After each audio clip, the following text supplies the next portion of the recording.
A from Hartland and K from Jackson. Number 12 on the periodic table of elements. K? Magnesium. Magnesium is right for 10 points. Next, to make something appear larger or more important, Dave? Magnify. Then it really is. Magnify or magnification. Finally, something like a piece of steel or iron exerting a powerful attraction. K. Magnet. A magnet is right for 10 points. That's the pop quiz. Hartland not only got on the board, but actually closed the gap a little bit. Hartland now at 80, Jackson at 170. New toss-up for all 8 of you for the purpose of answering the bonuses. Which city was invaded by the Nazis in 1939 and Dave Hartland? Warsaw. Warsaw is wrong. I'll continue for Jackson. You may not confer. City invaded by the Nazis in 1939 and the Soviets in 1968. Holly?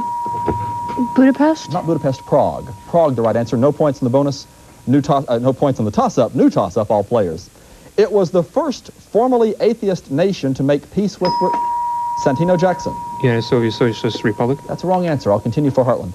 It was the first formally atheist nation to make peace with religion. Name this Soviet satellite that officially legalized the existence of the Roman Catholic Church in 1989.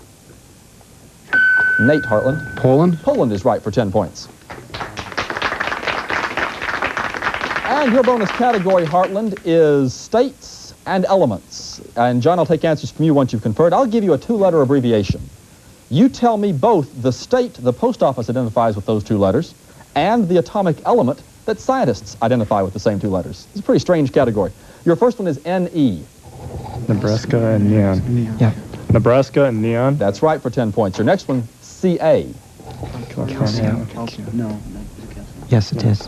California and calcium. California and calcium. That's right for 10 points. Finally, MN. Minnesota. Minnesota. Minnesota. You sure? I'm pretty sure. Minnesota and manganese. That's right. You swept the category. Got the game close. That's right. Well done. New toss-up, all players. Virtually every part of a traditional Japanese house that is not paper is made of a giant grass that grows almost... Jason Hartland. Bamboo. Bamboo is right for 10 points. Giant grass that grows almost everywhere in the world except Europe. Bamboo, the right answer. Hartland, you could take the lead if you took all 3 of these. Your bonus category is the 1920s. Here's your first question. While imprisoned in 1923, Adolf Hitler began writing what autobiographical work?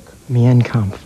Mein Kampf. Mein Kampf is right for 10 points. Next, the 19th Amendment to the Constitution was ratified in 1920. What did it provide for? Women have the right to vote. Women's suffrage. Women's suffrage. Women's suffrage, the right to vote. Finally, name one, this is for the lead, by the way, name one of the 2 American presidents whose entire term of office fell within the 1920s.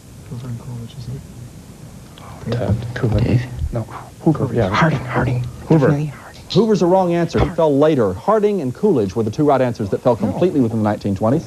20 points in your bonus, you're at 160. And that's going to take us to the end of our first half. And now it's a good game. Jackson started off strong. Hartland pulled to close. A 10-point game as we go into the first half. In the first half, players take a nice, well-deserved break. We'll remind the folks at home that all our Quizbusters are playing for fun and for pride, but ultimately for prizes. Down the line, we have prizes in store for our first and second place teams, and here's Dan Bayer to tell you what those prizes are. This season, our Quizbusters are playing for terrific prizes for their schools and themselves. The Green and White Division winning schools will receive a Next Station computer system. These computers will provide each school advanced networking capability and state-of-the-art applications. The Next Station computers are provided through the generosity of the Division of Academic Computing and Technology at Michigan State University. The students on the championship winning team will receive our Quizbusters Grand Prize, 5 one-year scholarships to Michigan State University. This prize is offered through the generosity and support of the Provost and the Office of Admissions and Scholarships at MSU. Jackson took the first 130 points of the game. Hartland came on strong in the second part of our first half. The game is, as you see, a 10-point contest. 170 for Jackson, 160 for Hartland. Players, we played the second half same as the first, with toss-ups followed by bonuses, a pop quiz halfway through. We will end the game with the lightning round. That may, if it stays this close, determine our champion and the team with the right to play East Lansing in the Green Division final. Good luck to all of you. For 10 points, let's get started with this new toss-up question for which you may need your pencils. Place the following civil rights leaders in chronological order. Dr. Martin Luther King Jr., Jesse Jackson, W.E.B. Du Bois, and Harriet Tubman. Jason Hartland. Tubman, Du Bois, Luther, and Jackson. That's right, 10 points. Well done. And the game is tied. Toss-up bonus category to take the lead, Hartland, is world capitals. Listen carefully. The first two are multiple choice.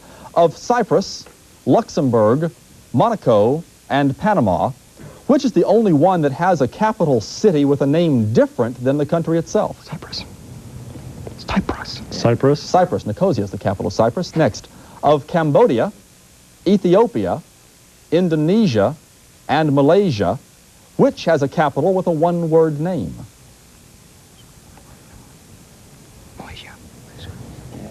Malaysia.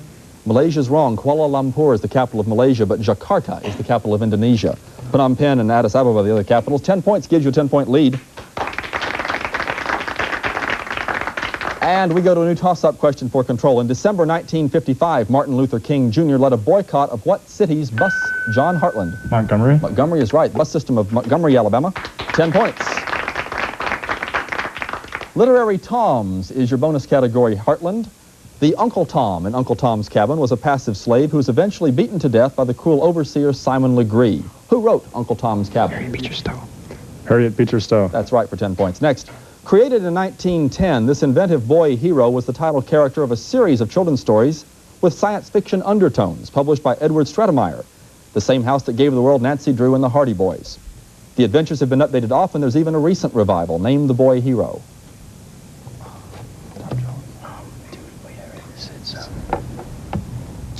And I need an answer. Tom Jones. Not Tom Jones, Tom Swift. Maybe, yes, now they recognize it. Tom Swift, the right answer. And like I said, there's a recent revival of that. 30-point game. Hartland at 200, Jackson at 170. New toss-up, all players. Discovered in 1895, what was the first known radioactive... John Hartland. Radium. Radium, the first known radioactive element. Beating several people to the buzzer there. Your bonus category, Hartland, is initials. First, to refer to the SALT talks would be redundant, since the T in the acronym SALT stands for talks. What does the L stand for? Limitations. Limitation. Limitation is right for 10 points. Next, if you were involved in R&D for a major corporation, what would your efforts be related to? Research and development. Research and development. That's right for 10 points. Finally, one of the two largest credit rating firms is often referred to by its initials S&P. What does S&P stand for? Standard & Poor's. Standard & Poor's. Standard & Poor's. You swept the category. Well done. And Hartland moving out to a lead now. A new toss-up for all players. Which ancient name is most closely associated with the geocentric view of the Santino Jackson? Copernicus. Copernicus is the wrong answer. Hartland Dave. Ptolemy. Ptolemy is the one with the geocentric view of the universe. Hartland once again in control.